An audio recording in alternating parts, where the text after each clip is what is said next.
Has Centre taken a U-turn regarding the minimum eligibility qualification of an assistant professor? Hello friends, this is Dr. Ritika Gaba from Zenith PhD Training and Consultancy.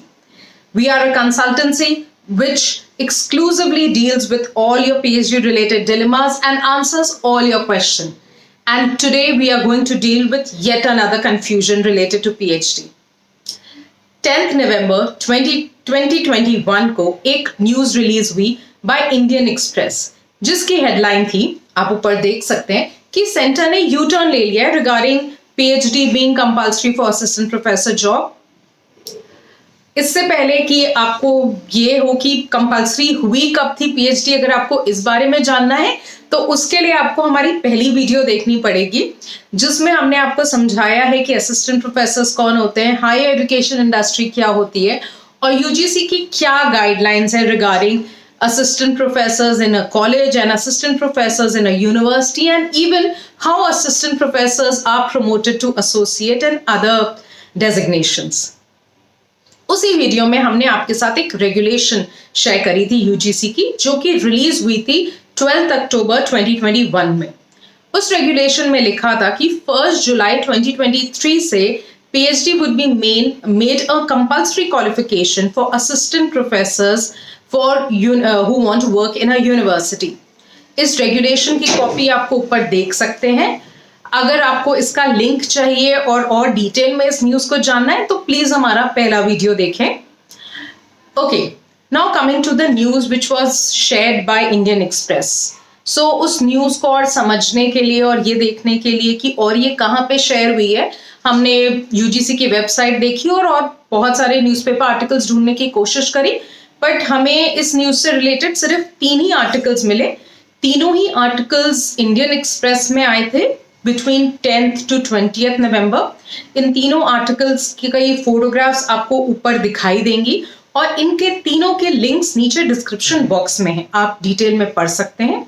हमें और कोई article नहीं दिखाई दिया इससे related, पर अगर my dear students, अगर आपको इससे रिलेटेड कोई भी और आर्टिकल किसी भी और लैंग्वेज में दिखाई दिया हो तो प्लीज हमारे साथ कमेंट सेक्शन में जरूर शेयर करिएगा। अब मैं पहले आपको ये बताती हूँ कि इन तीनों आर्टिकल्स में लिखा क्या था। So in short, if I summarise the news in the 3 articles, इन आर्टिकल्स में it was mentioned that our Honorable Union Education Minister Shri Dharmendra Pradhan ji had gone to Allahabad University in their convocation, and as in his address he had mentioned that he doesn't agree with PhD being a mandatory qualification for assistant professors, as he feared that this might increase the number of fake PhD degrees. However, he also added that he sincerely believes that all associate professors and professors should have a PhD degree. So उन्होंने कहा था कि उनके हिसाब से assistant professors के लिए PhD mandatory नहीं करनी चाहिए क्योंकि शायद इससे फेक डिग्रीज का ज़्यादा बढ़ जाए, और बट एसोसिएट और प्रोफेसर्स के लिए तो PhD as a qualification mandatory होनी ही चाहिए। इसकी न्यूज की एक क्लिपिंग आप ऊपर देख सकते हैं। This is from Indian express only. अब इस पूरे आर्टिकल और इस पूरी बात का अफेक्ट असिस्टेंट प्रोफेसर्स पे या पीएचडी एस्पिरेंट्स पे क्या पड़ता है? सबसे पहली बात which you should take note to all the PhD aspirants and assistant professors should note is that this is a news which only talks about a personal opinion which has been shared by a honorable minister. ये कहीं पे भी उन्होंने नहीं लिखा है कि ये एक रेगुलेशन आ गई है या एक नई लॉ आ गई है या कोई भी रूल पास हुआ है। उन्होंने सिर्फ अपनी एक पर्सनल ओपिनियन एक्सप्रेस करी है। इसका मतलब ये है कि जो भी यूजीसी की लास्ट रेगुलेशंस के बारे में हमने अपने पहली वीडियो में बात करी थी, वही रेगुलेशन अभी तक माननीय है। पहली बात। दूसरी बात, उन्होंने खुद ही ये बात बोली है कि एसोसिएट प्रोफेसर बनने के लिए और प्रोफेसर बनने के लिए उनके हिसाब से भी पीएचडी करना जरूरी है। तो इसका मतलब ये है कि बाय एनी चांस अगर यू टर्न होता भी है तो भी सिर्फ आपको थोड़े टाइम का रिलैक्सेशन मिलेगा, क्योंकि अल्टीमेटली आपको एसोसिएट प्रोफेसर बनने के लिए तो पीएचडी करनी ही पड़ेगी। सो that's the second crux, that's the second conclusion which I can draw from this particular news. Third is, आज के टाइम पे रिसर्च पेपर्स लिखना बहुत इंपॉर्टेंट हो गया है for promotion and increments in any institution and college और university in India. अगर आपको रिसर्च पेपर लिखना है तो कहीं ना कहीं if you already done your PhD, that helps in you writing a good research paper.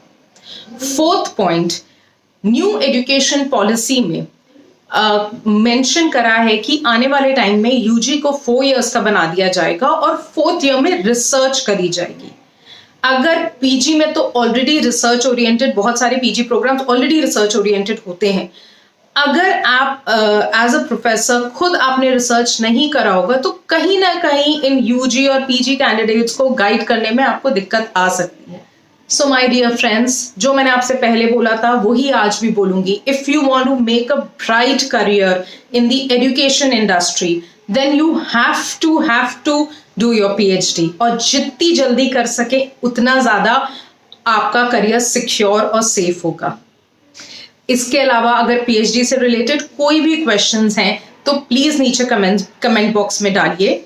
और अगर आपको हमारा दी हुई जानकारी अच्छी लग रही है, आपके कोई ना कोई डिलेमा सॉल्व हो रहे हैं, तो प्लीज हमें सब्सक्राइब करिए एंड लाइक आवर चैनल.